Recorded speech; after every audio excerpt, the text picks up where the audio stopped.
Com vocês agora no ar, Rodrigo Almeida Teixeira, no canal História de Sucesso. Perde não! Tá nas mãos de Deus, pode acreditar. Bota pé na vida, confia que vai variar. Tá nas mãos de Deus, pode acreditar. Tudo tem seu tempo, mas tem que saber esperar. Lelo Filho, que está completando 40 anos de história no teatro, na vida de luta, aí, que vai contar um pouco dessa história para nós, né? Lelo Filho, seja muito bem-vindo a esse programa e é uma honra muito grande para mim receber uma pessoa que nem você. Boa tarde, seja bem-vindo. Boa tarde, Rodrigo. Boa tarde, Aireza. Boa tarde a todos e todas que estão aí nos assistindo. Um prazer estar aqui para falar um pouco sobre não só essa trajetória de 40 anos, mas falar fundamentalmente de arte, de cultura, de tudo que esse Brasil está precisando, né? De mais educação, de mais arte, de mais cultura na vida de cada um de nós. E aí, com certeza, contar um pouco sobre essas 4 décadas dedicadas ao teatro e 35 deles dedicados à minha trupe teatral chamada Companhia Baiana de Patifaria, que já viajou esse país inteiro e com certeza já estivemos aí perto de vocês. Ah, sim. Como é que tudo começou isso? A sua história começou no teatro como e quem foi a sua inspiração?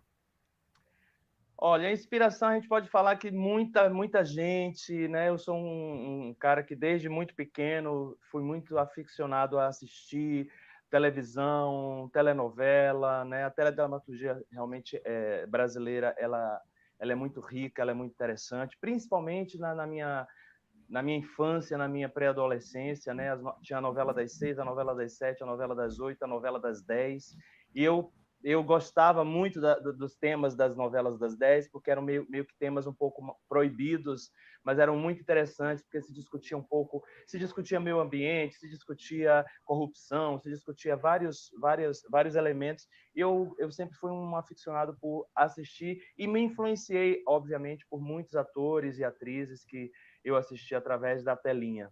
Mas, com o passar do tempo também, eu tive um tio que foi muito importante na minha trajetória, chamado tio Edmundo, por parte de mãe, e que ele começou a me levar desde muito pequeno, desde muito garoto, para uma sede do SESI que existia aqui onde eu nasci, onde eu morei até os meus 21 anos de idade, que é na Cidade Baixa. Para quem conhece Salvador, sabe que a cidade de Salvador é dividida entre Cidade Alta e Cidade Baixa. Eu morava na Cidade Baixa, num lugar onde tinha uma sede do SESI, que era uma sede poliesportiva. Tinha esportes e tinha também um palco gigante com um teatro maravilhoso. E ali eu comecei bem pequenininho apresentações no São João, no Dia das Mães, no Natal, né? Essas festas temáticas que tem sempre uma apresentação. Meu tio acabava me inserindo sempre com o personagem.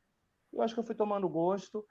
Fiz vestibular para optei por outra profissão na época, mas logo depois o teatro me arrebatou quando eu finalmente me inscrevi no curso livre, 4º curso livre de Teatro Castro Alves, que é um dos maiores teatros da América Latina e está aqui em Salvador, aqui no centro da cidade.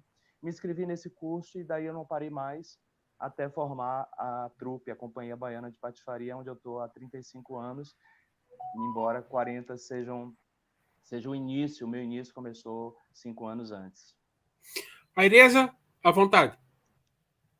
Bom, Lelo, a gente fala da Cidade Baixa e eu sou, na verdade, assim, o outro lado da chapa sua, né? Porque a gente montou uma instituição, inclusive, no Solar Amado Bahia, algum tempo atrás, que foi uma instituição...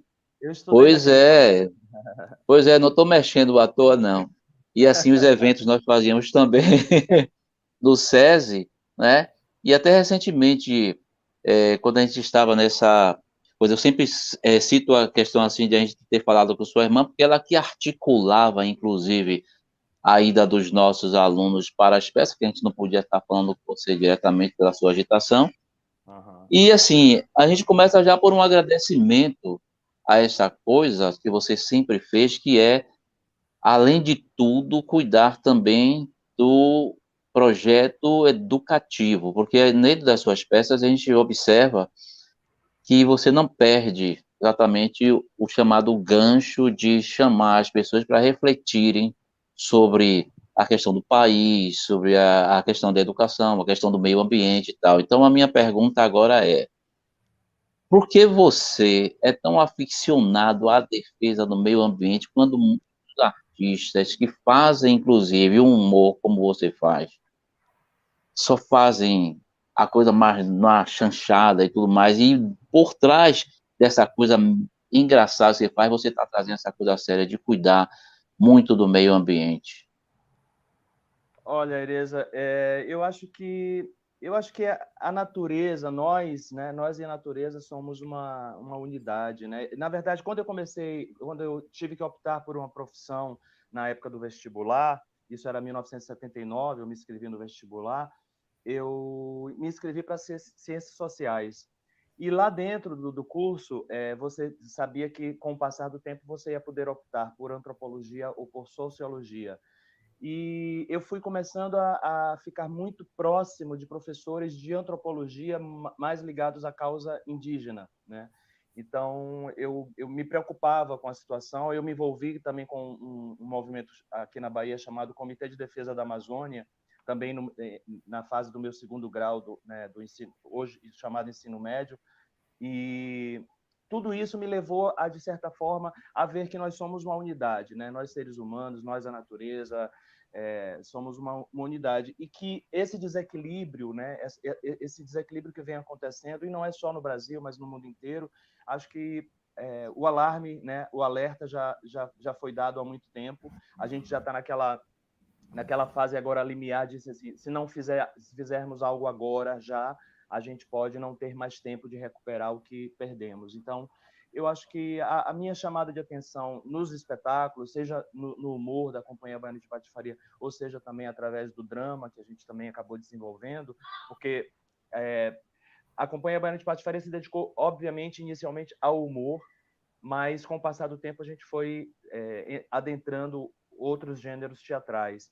E através de um espetáculo, o infanto-juvenil do nosso repertório, chamado A Vaca Lelé, que é de um dramaturgo premiadíssimo de São Paulo, que é o Ronaldo Ciambrone, esse texto foi escolhido exatamente porque a gente queria falar exatamente desses problemas todos que acontecem no mundo para nos dirigirmos às crianças, ao público infanto-juvenil e aos pais e avós, enfim, que acompanhavam as crianças ao teatro. Foi uma tentativa da gente mesclar musical com uma história bonita, o sonho de uma vaquinha que quer voar, né? A Vaca Lelé trata disso, uma vaquinha que quer voar, que na verdade é uma metáfora do crescimento de uma criança que um dia vai para o mundo, né? Ganha o mundo, né? E vai descobrir as coisas da vida. E, ao mesmo tempo, dentro da peça, discutir temas já importantes de forma muito simples, para que as crianças entendessem a importância da gente cuidar do meio ambiente, a importância da gente cuidar da natureza e a importância da gente estar conectado com tudo isso de alguma forma.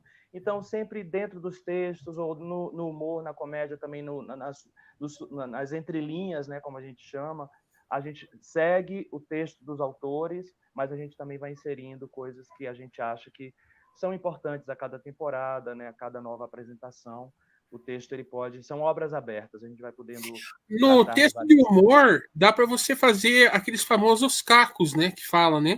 Teve algum momento desses que você já esqueceu algum texto ou algum momento engraçado que você possa relatar para a gente? São momentos incríveis, Rodrigo, porque assim, ao longo de 40 anos eu dividi cena com grandes atores, né, com pessoas incríveis, com os quais, inclusive, a gente vivenciou esses momentos, né? Não só de eu perder o texto, como o ator que está contracenando comigo também perder, mas no teatro, essa arte tão artesanal e tão mágica, tão incrível, a gente consegue driblar e o público às vezes nem percebe. E, na verdade, mais funciona quando o público percebe, né? Quando o público percebe que o ator perdeu o fio da meada, mas ele conseguiu retomar de algum jeito. Então, isso acaba ganhando a plateia de alguma forma. Mas por exemplo, eu estou fazendo agora um personagem que eu já estou fazendo não faço há 34 anos consecutivos, né? O espetáculo que a gente está em cartaz agora é Fanto e Pandora, Uma Folia na Primavera, que é um recorte dessa peça de maior sucesso da companhia, que se chama A Bofetada, e que tem esse bordão aqui do meu personagem, A Minha Cara.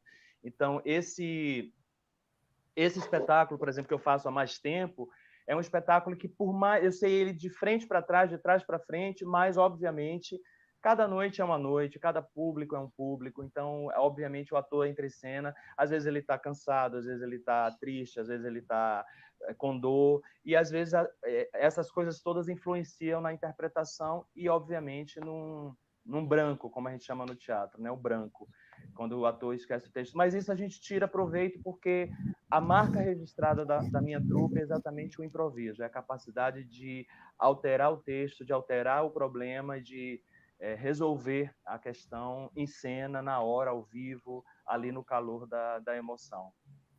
Euclides... Lelo? Qual foi teu maior público? Olha, a gente fez sempre... A gente estreou no teatro improvisado, né? A Companhia Baiana de Patifaria estreou no teatro improvisado porque era um bar de músicos de jazz que existia aqui em Salvador, lá nos anos 80, chamado ad libitum, que em latim, mas a tradução seria improviso, né? Seria essa coisa tem a ver também com a nossa origem. Era um lugar improvisado porque no térreo do bar eles tinham um bar de jazz que era muito famoso e era muito bacana, e no primeiro piso eles tinham um grande vão livre com um palco de concreto no fundo. Então, como nós não tínhamos recursos na época para montar a peça, nós fomos até eles e propusemos assim, vamos tentar, né, colocar esse espaço aqui para funcionar como teatro e vamos ver se a gente consegue ter lucro, né, pagar as despesas, ter lucro e conseguir pagar também alguma pauta para o bar. E acabou dando certo, porque essa peça ficou mais de um ano em cartaz, a Bafabanca foi a primeira peça. Então, a gente começou nesse lugar improvisado, mas acabou passando por vários teatros de Salvador e por mais quase 80 cidades do país. E aí o maior teatro foi o Teatro Castro Alves, que é esse que eu falei que é um dos maiores da América Latina, tem mais de 1.500 lugares, como fizemos o Teatro João Caetano no Rio, com mais de 1.300 lugares, como fizemos o Teatro Nacional em Brasília, também com mais de 1.300 lugares. Então, assim, a companhia ela foi de salas pequenas, muito pequenas, até as salas maiores e se comunicando com um público muito variado. Euclides. Valério Filho. Esse menino gerou Lelo. Né? E aí, da Cidade Baixa, que é a chamada periferia chique de Salvador, e aí eu falo isso porque você sabe que eu moro aqui pertinho da sorveteria, aqui na praça, aí, e de repente esse ar maravilhoso, não é incrível? E aí eu fico matando a sua saudade, né? Quando a gente vai conversando sobre isso, mas aí eu diria o seguinte: quantos são na família, Lelo? E quem seguiu, na verdade, a carreira artística? Só você? Olha, eu acho que assim a minha paixão pela arte em geral, né? Porque eu sou um apaixonado por arte em geral. Eu acho que vem, obviamente, da parte mais artística da família, que na verdade eu amplio para a família inteira. Há uma semana exatamente, domingo passado, eu estava na casa de uma tia minha que fez um super almoço. Chegou uma prima de fora, que mora em São Paulo, é daqui, mas mora em São Paulo e veio exatamente para votar aqui. E aí minha tia reuniu a família e a gente passou uma tarde inteira depois do almoço cantando, sabe? Cantando de músicas dos tempos da minha mãe, das minhas tias, a músicas agora da nossa geração. Então, eu acho que vem a minha veia artística vem muito desses encontros familiares que sempre acabavam em arte, em música, né? Uma família muito musical. E eu acho que é isso. Eu acho que a minha origem tem a ver com isso. Mas, obviamente, eu fui o único da família. Tem um primo em São Paulo, que é daqui também, mas está morando em São Paulo, no interior, perto de Campinas, que é Pedro Ivo, que desenvolve um trabalho musical, né, dirigido principalmente para crianças. Acho que somos os dois, talvez, que fomos arrebatados pelo teatro e pela música de forma profissional. A Marfanta é a minha cara. Fala, fala dessa figura aí, que é o que simboliza, na verdade, às vezes a gente até confunde, não é? Tá falando com Fanta ou tá falando com Lelo? E aí fala desse monstro aí pra gente. Fanta Maria é um personagem, eu sempre digo assim, eu sou um cara que acho que os deuses do teatro foram muito generosos comigo, porque primeiro que eu comecei com pessoas muito incríveis no teatro. Eu comecei com uma equipe que me mostrou o que era o teatro, nesse quarto curso livre do Teatro Castrovski que eu falei, que foi o curso que eu comecei, em 1982, com um diretor incrível chamado Luiz Marfus, com a dramaturgia de uma mulher incrível chamada Cleise Mendes, e toda a equipe que eles reuniram em volta, né? Na área de corpo, na área de voz, na área de expressão corporal, enfim, a gente foi durante o ano de 82, a gente foi aprendendo como um ator se forma. Então, acho que essa origem minha aí, ela foi muito importante, né, ter essa base, mas ao longo do tempo, claro que eu acho que toda a vivência que eu tive com cada pessoa com que eu trabalhei, não só dentro da cena, mas também é importante dizer que as pessoas que trabalham fora da cena, que o público não vê, mas elas são tão importantes quanto o ator e a atriz que estão em cena, porque elas, na verdade, elas colaboraram de alguma forma para que aquele projeto acontecesse, para que aquele texto saísse do papel e se transformasse em realidade, assim, como projeto cênico. Então, eu fui um cara também que eu quis experimentar vários gêneros, eu não quis ficar preso a nenhum gênero. Embora Fanta Maria, por exemplo, é o personagem mais emblemático, mais famoso, e eu sou muito grato por esse personagem ter caído na minha mão para interpretar, mas é um personagem que, por exemplo, há 15 dias da estreia desse espetáculo A Bofetada, ele ia sair de cena porque a gente precisava de plateia. É uma aula, né? São duas professoras que entram para dar uma aula e a gente na sala de ensaio não tinha plateia. Então o diretor achou que talvez não fosse funcionar a cena.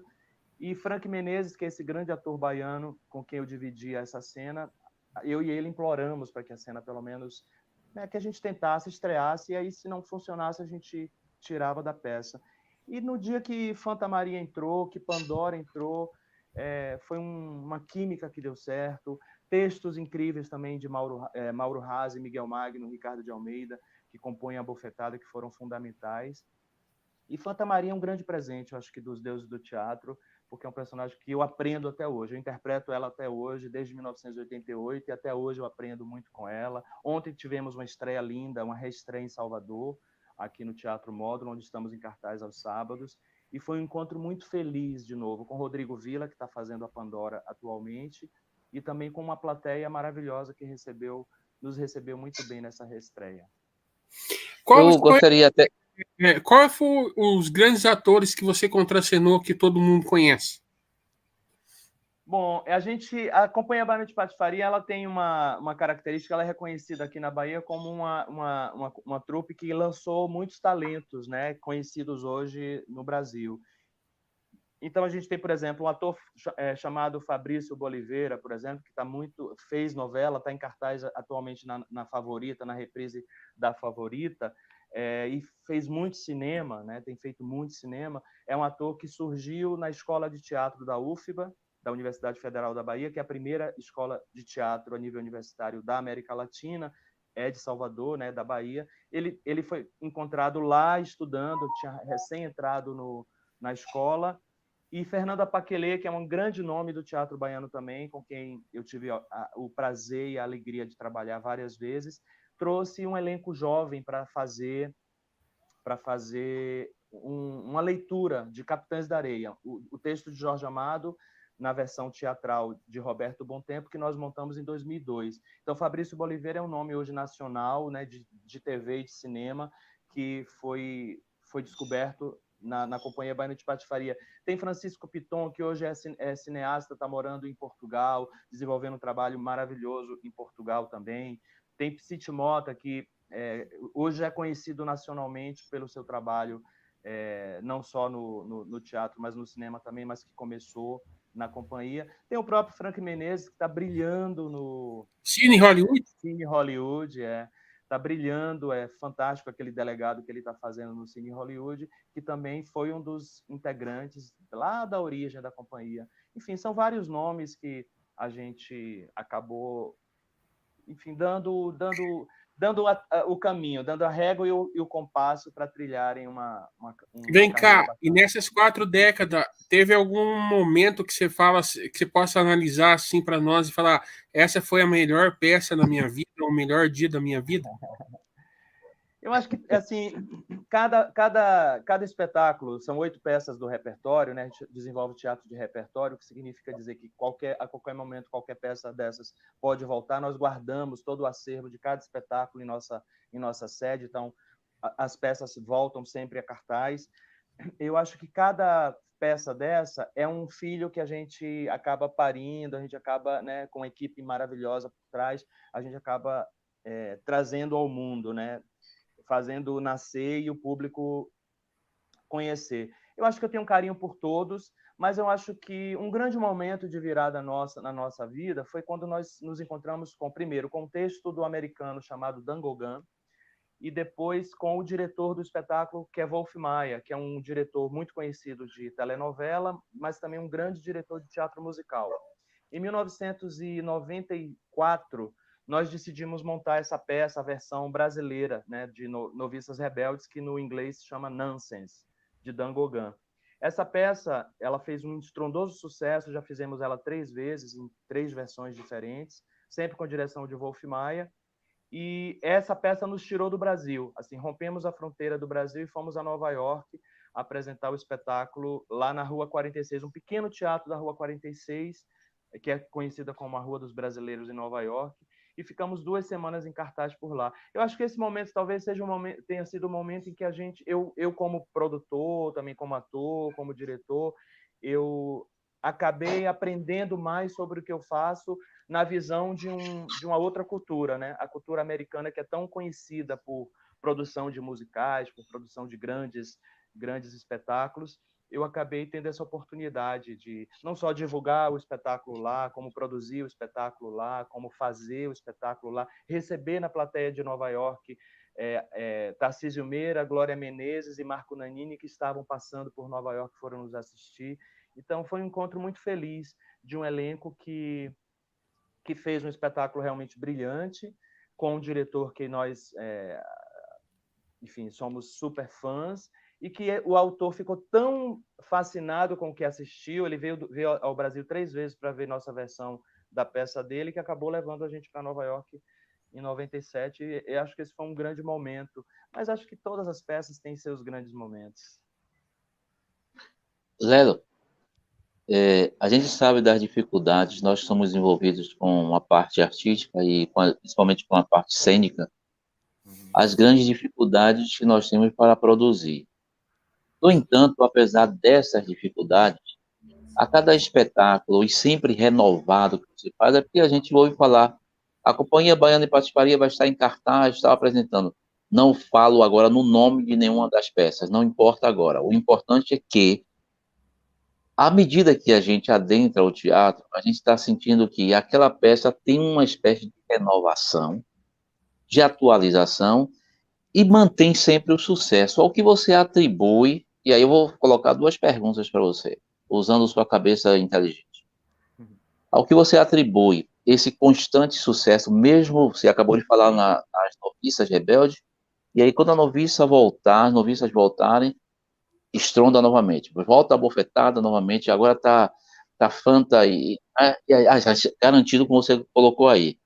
Ao que você atribui esse sucesso, independente das grandes dificuldades, inclusive às vezes sem patrocínio, e continuar nessa luta, que é como eu te coloquei antes, né?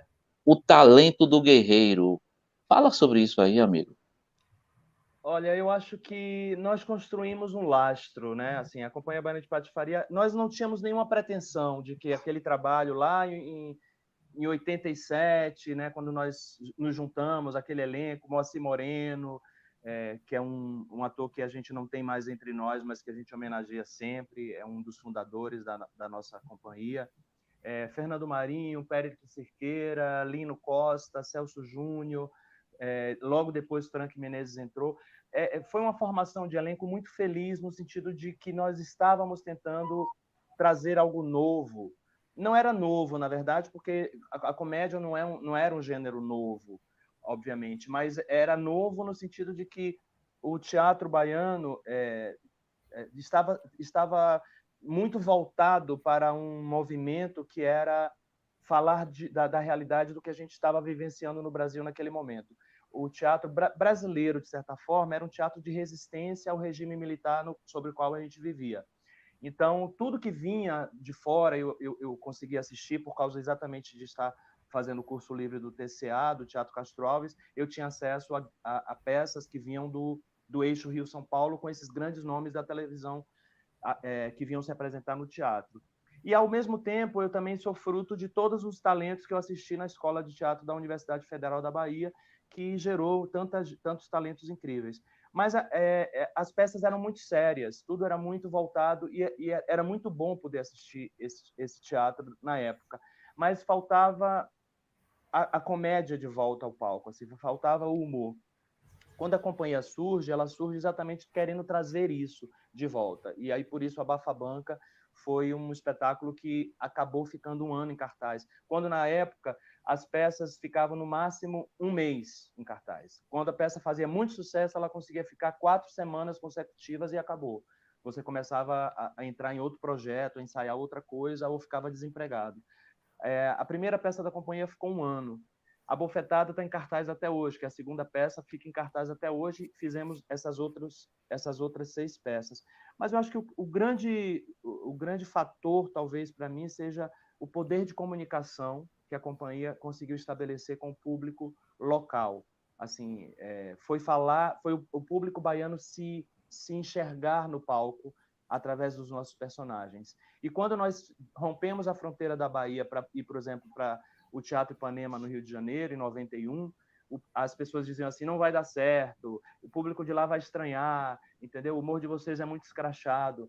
E realmente enfrentamos muita dificuldade no início no Teatro Ipanema. A gente estreou em janeiro e a peça ela realmente aconteceu a partir de fevereiro, um mês depois da estreia, porque a crítica do Jornal do Brasil ela foi muito detalhada e muito positiva em relação ao espetáculo. O Maxen Luiz ele escreveu uma crítica, um texto muito completo sobre o trabalho de corpo, o trabalho de voz, a trilha sonora, a interpretação, a direção.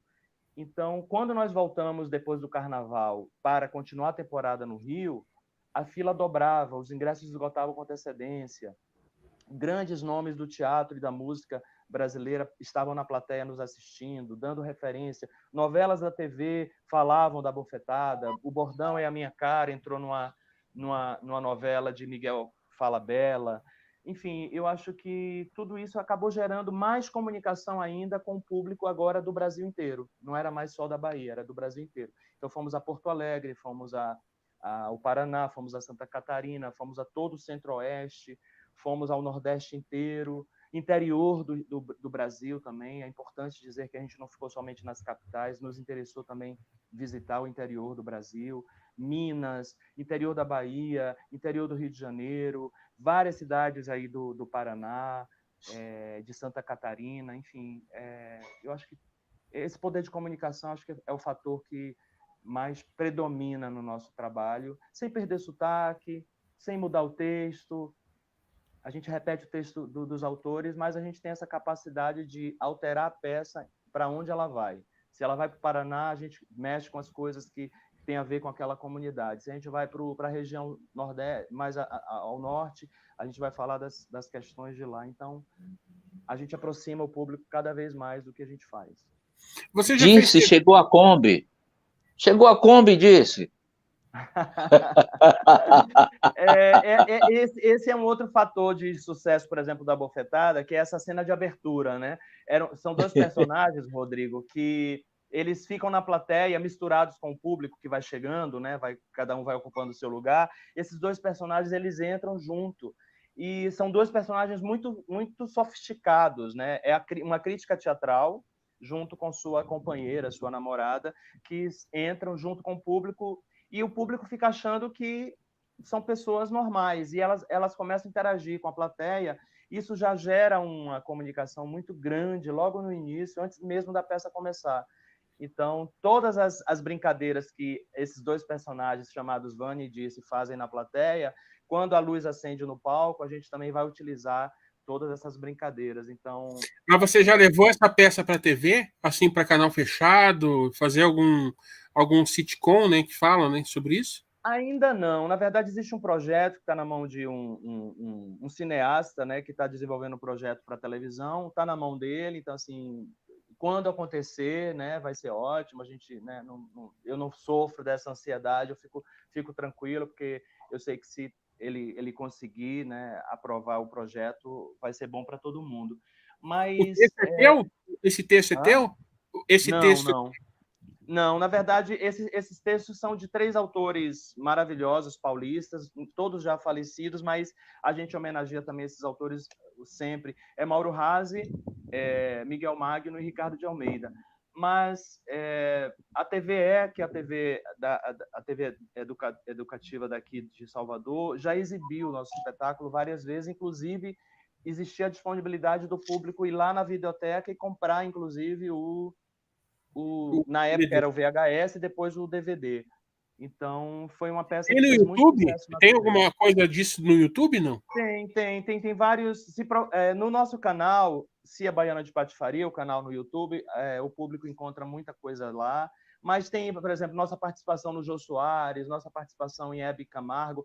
Hebe Camargo e Jô Soares nos projetaram para o país, né? Assim, o país começou a conhecer a Como é que foi companhia. para você a experiência de participar de um dos melhores programas de entrevista que a gente tivemos nesse país? Nós estivemos com o Jô 2 vezes, que foi uma com a Bofetada, né, quando a peça estava saindo da Bahia e estreando no Rio de Janeiro. E aí, quando saiu essa crítica que eu acabei de falar, do Jornal do Brasil, essa crítica acabou chamando a atenção não só do público do Rio para ir nos assistir, aí o teatro passou a lotar, mas também os programas de televisão se interessaram. E aí o primeiro programa foi o Jô Soares, que nos chamou, nós viajamos até São Paulo para gravar o programa, ainda era no SBT na época, e a partir dali, quando a gente saiu do estúdio, né, depois do Jô, e que o programa foi ao ar, o telefone do nosso produtor não parava de tocar, entendeu? Eram produtores de várias cidades, várias partes do país querendo levar os nossos personagens e o nosso espetáculo. Aí Hebe soube, assistiu o Jô, ficou com ciúme e disse que queria a gente no programa dela também. E aí coincidiu de, depois da temporada do Rio, a gente fazer uma temporada em São Paulo, estreando no Teatro Bexiga. E aí foi a oportunidade de sentarmos no sofá da Hebe pela primeira vez. Em Hebe, a gente acabou indo 7 vezes no programa. E Uau! Hebe foi uma espécie de madrinha, né, da Companhia Baiana de Patifaria para o resto do país, porque a gente entrava no programa da Hebe e a peça automaticamente fechava uma agenda de viagem muito grande. E era aquele tipo de apresentação que a produção dizia assim, vocês vão ficar somente um bloco. Aí nós entrávamos com os personagens, brincava com Hebe, brincava com a plateia, e aí vinha um cartaz da produção lá do bastidor dizendo assim, mais um bloco, fica aí, fica aí. Então, assim, o Ibope estava dando certo, então a gente acabava ficando. E então acho que esses programas serviram como uma espécie de vitrine para divulgar, né, para propagar o trabalho da gente para o resto do país. Você falou em vitrine, e esta semana você fez o vitrine com Cláudia, que na próxima semana vai ao ar. E assim, tá com o Rodrigo agora, que tem uma dimensão já internacional, fez o vitrine que a próxima semana vai para o ar, e assim, como o Rodrigo diz, existe uma parceria entre os programas e não tem ciúme, então a gente um vai ajudando ao outro, né? Legal. Aí eu aproveito e pergunto, como é que você está recebendo de todos os cantos essas homenagens, essa cabeça, que um amigo disse assim, que eu disse a você, 40 anos de carreira com essa cara de menino? Como é que você está recebendo? Ô, meu menino, meu amigo, como é que você está recebendo essas homenagens todas aí? Tá dando para aguentar ainda na correria dos espetáculos? Bom, primeiro, de novo, aqui agradecer Rodrigo por esse espaço, agradecer a Cláudia, foi ótimo o papo com ela também, foi ótimo conhecer Cláudia, como está sendo ótimo conhecer Rodrigo agora, foi muito bom ter gravado o Vitrine. É uma oportunidade, né, para um artista que não é conhecido pela grande mídia, né? Não estou em nenhuma novela, em nenhum programa, mas é uma forma aqui de quem está me assistindo conhecer um pouco. Talvez muita gente aqui já assistiu, né, em alguma oportunidade o nosso trabalho. Então, para mim, é muito bom. Eu, na verdade, esse ano é meu ano 100, né? Lelo 100, porque eu estou fazendo 60 anos no próximo mês e tenho 40 de carreira. Então, para mim, somando aí, dá um Lelo 100 aí, porque